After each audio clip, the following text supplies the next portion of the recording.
Hey, Corey Lawson here with Howard Hanna in Liverpool, New York. I wanted to take the time today to go over what's called a buyer-tenant agency agreement. It's also an exclusive right to represent when you're working with a buyer.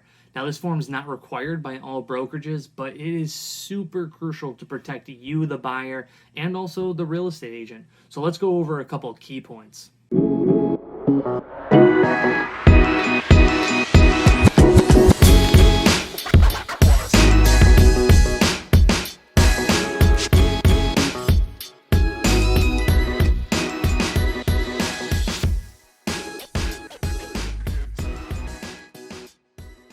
Okay, so number one, exclusive right to represent. That means that you, the consumer, is agreeing to work with only one agent to help you buy a home.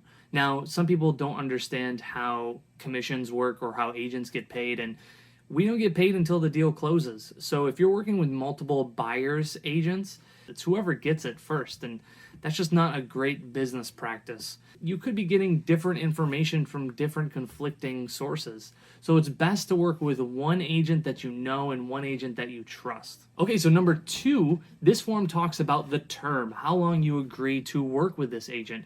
I usually do about 3 or 6 months, and even some cases I'll do a full year. It all depends on what my buyer is comfortable with and kind of what their timetable is.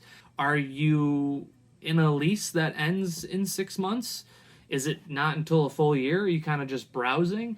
I mean, all of those kind of things will be dependent on what your goals and timeline are. Now, in some cases, I know you might be thinking, Corey, I just met you. I don't want to sign a 6-month agreement to only work with you.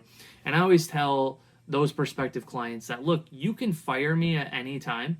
That's not an issue, because I don't want you to be in a relationship that you don't necessarily want to be in, because that's not good business practice. If you're going to purchase your first home, your largest asset in your life, you want to work with somebody that you trust and that you really enjoy being around with. When you agree to work with an agent, you're going to be stuck with them for at least the next 2 months. Number three, what are the agent's obligations to you as the buyer? Once you sign the sheet of paper, it changes your relationship with your real estate agent. It goes from a customer to a client. And when you work with your real estate agent as a client, you get a lot more out of them.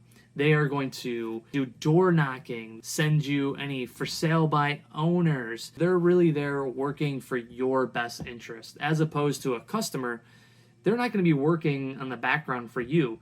You're just going to send them houses. They send you the information, and that's that relationship. I really think one of these forms kind of creates the best working relationship for you and your real estate agent. So really, this does nothing but benefit you. Number four, client. You, the client, what are your obligations in this agreement?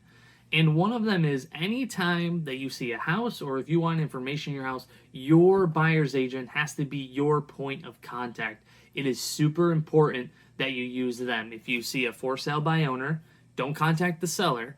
Contact your real estate agent so they can really put you in a better position. You don't want to go through the seller's agent, because the seller's agent doesn't have your best interest at heart, but your buyer's agent does. That is somebody who is an advocate for you. They want to make sure you get the house for the cheapest and for the best price, right? Two is you want to only work with that real estate agent. So if I see a for sale by owner on the corner of my street, I want to reach out to my agent and only one agent. I don't want to reach out to Corey and then Chance and then Donna and then Jen and see whoever can get it the fastest, because that's kind of a waste of the other 3 agents' time that doesn't respond the quickest.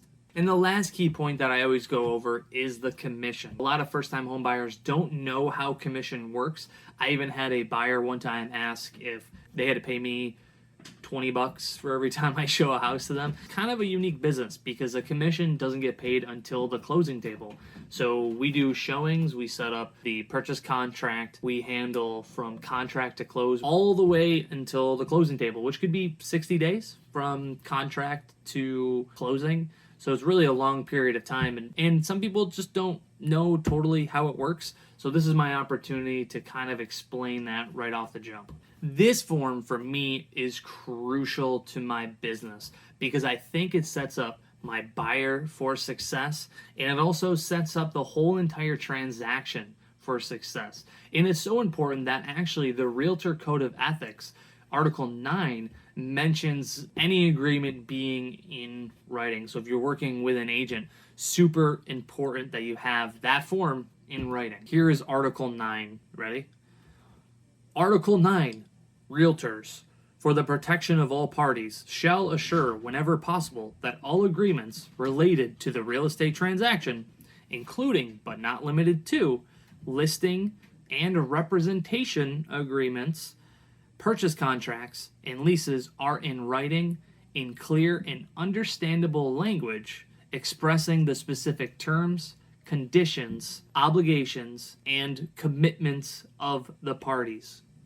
And a copy shall be furnished to each party upon signing. Super important, so much so that even Article 9 mentions having that stuff in writing to really solidify and help have the best relationship with your real estate agent. So those are a key few points on the buyer agency agreement. It's an important form that for me as an agent, I think it gives me an opportunity to kind of set the expectations and also educate my buyer that, hey, you want to only work with me. You want me to be the one source of information.